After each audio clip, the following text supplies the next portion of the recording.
Revenge പോരാട്ടമാണ് ഇക്കുറി വടകരയിൽ നടക്കുന്നത്.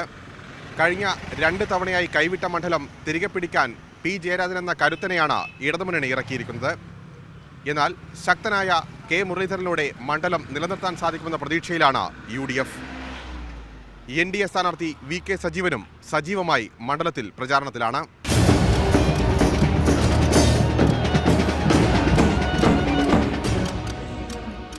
വടകരയിലെ കൈനാട്ടിയിലുള്ള വീട്ടിലാണ് ഇപ്പോൾ UDF സ്ഥാനാർത്ഥി കെ മുരളീധരനുള്ളത്. അല്പസമയത്തിനകം തന്നെ അദ്ദേഹം തുറയൂരിലെ ആദ്യ പ്രചാരണ യോഗ പരിപാടിയിലേക്ക് പങ്കെടുക്കാനായി പോകും. പേരാമ്പ്ര മണ്ഡലത്തിലാണ് അദ്ദേഹത്തിൻ്റെ ഇന്നത്തെ പ്രചാരണ പരിപാടികളെല്ലാം തന്നെ നിശ്ചയിച്ചിട്ടുള്ളത്. മൂന്നാം ഘട്ട പര്യടനത്തിലേക്ക് കടന്നിരിക്കുകയാണ്. പ്രതീക്ഷകൾ മണ്ഡലത്തിൽ പ്രചരണത്തിൽ വളരെ നല്ല രീതിയിൽ നടക്കുന്നുണ്ട്. ജനങ്ങൾക്ക് നല്ല ആവേശമുണ്ട്. എന്താണെങ്കിലും വിജയം ഉറപ്പാണ്. എന്താണ് പ്രചാരണ വിഷയം, മുഖ്യ പ്രചാരണ വിഷയം വടകരയിൽ? ഒന്ന്, കേന്ദ്രത്തിലൊരു ശക്തമായൊരു ഗവൺമെൻറ് വേണം. വീണ്ടും മോഡി അധികാരത്തിൽ വന്നാൽ ഈ രാജ്യത്തിൻ്റെ ഭദ്രത തന്നെ ഇല്ലാതാവും. ഇപ്പോൾ രേഖസീൽ കോഡൊക്കെ പ്രഖ്യാപിച്ചിട്ടുണ്ടല്ലോ. ഇതെല്ലാം വന്നു കഴിഞ്ഞാൽ രാജ്യം തകരുന്നൊരവസ്ഥയുണ്ടാകും. അതുകൊണ്ട് സ്റ്റേബിൾ ഗവൺമെൻറ് വേണം. ആ സ്റ്റേബിൾ ഗവൺമെൻറ് ഉണ്ടാക്കാൻ കോൺഗ്രസ്സിന് മാത്രമേ കഴിയൂ. ഇടതുപക്ഷത്തിന് ഇവിടെ ഒരു പ്രസക്തിയില്ല. കാരണം ആകെ ഒരു സ്റ്റേറ്റ് കൊണ്ടൊന്നും ഇന്ത്യ ഭരിക്കാൻ കഴിയില്ല. അപ്പോൾ അവർക്ക് വോട്ട് കൊടുത്താൽ പരോക്ഷമായിട്ട് മോഡീനെ സഹായിക്കുന്നതിന് തുല്യമായിരിക്കും. അതാണ് ഞങ്ങൾ പറയുന്നത്. അതോടൊപ്പം തന്നെ കേരളത്തിൽ അക്രമ രാഷ്ട്രീയം, അത് വടകരയുടെ പ്രത്യേക സാഹചര്യം കൂടിയുണ്ട്.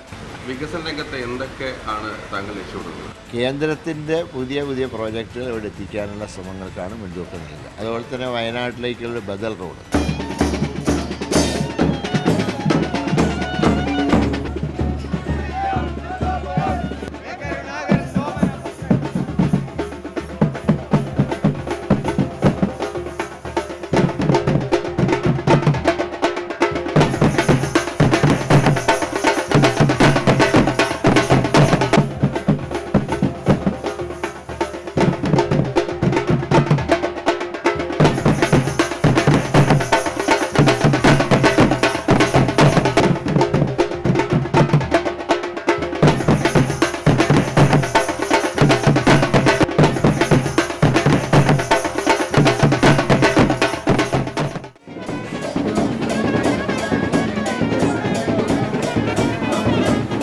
വീണ്ടും മോഡി അധികാരത്തിൽ വന്നാൽ അത് മതേതര ഇന്ത്യയുടെ തകർച്ചയായിരിക്കും സംഭവിക്കും.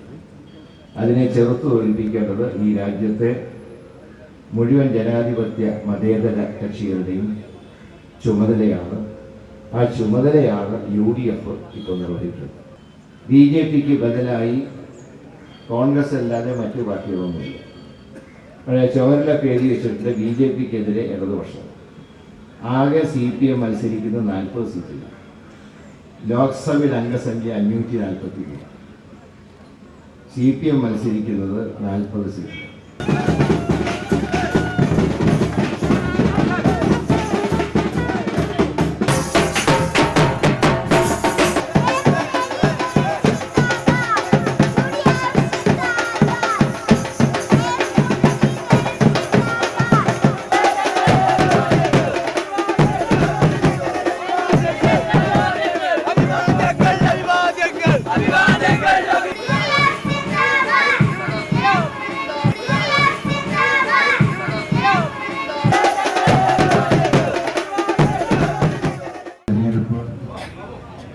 നമ്മുടെ രാജ്യത്തിൻ്റെ നിലനിൽപ്പിൻ്റെ ഭാഗം കൂടിയാണ്. സാധാരണ തെരഞ്ഞെടുപ്പിൽ എല്ലാവരും പറയാറുണ്ട് നിർണായക തെരഞ്ഞെടുപ്പാണെന്നൊക്കെ പറയാറുണ്ട്. ഈ തെരഞ്ഞെടുപ്പ് നമ്മുടെ രാജ്യം ഇതേ വഴി നിലനിൽക്കണമോ വേണ്ടയോ എന്ന് തീരുമാനിക്കുന്നതല്ലേ.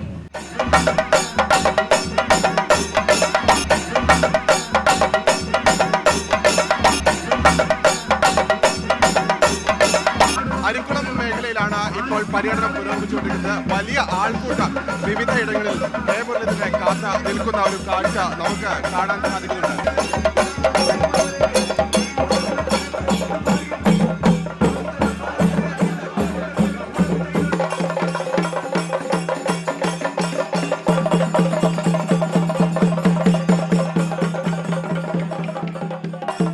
പറയുന്ന ഒരേ പാർട്ടി. വാളയാറ് ചുരം ഇറങ്ങിയാൽ ഒരു നയം, ചുരത്തിനപ്പുറം വേറെ നയം. ഇത് ലോക്സഭയിലേക്കുള്ള തെരഞ്ഞെടുപ്പല്ലേ? ഈ LJDയുടെ പ്രവർത്തകർ വളരെ നിരാശയിലാണ്. അവർ UDF വരുമെന്ന് കണക്കൂട്ടലുണ്ട്. അങ്ങനെ വിശ്വസിക്കുന്നുണ്ട്?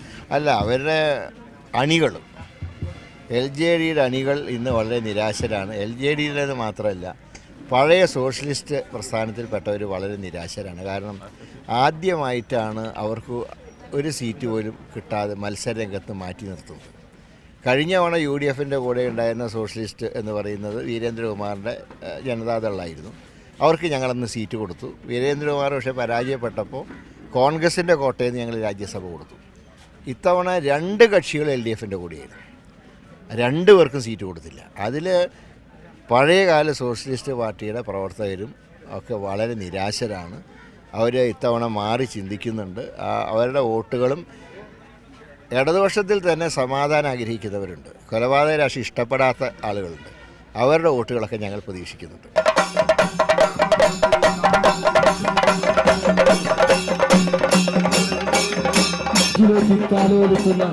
നിങ്ങളുടെ പ്രിയങ്കരനായ പ്രിയമുരളീധരൻ മുരളീധരൻ അഭിവാദ്യങ്ങൾ. മുരളീധരൻ നേതാവേ.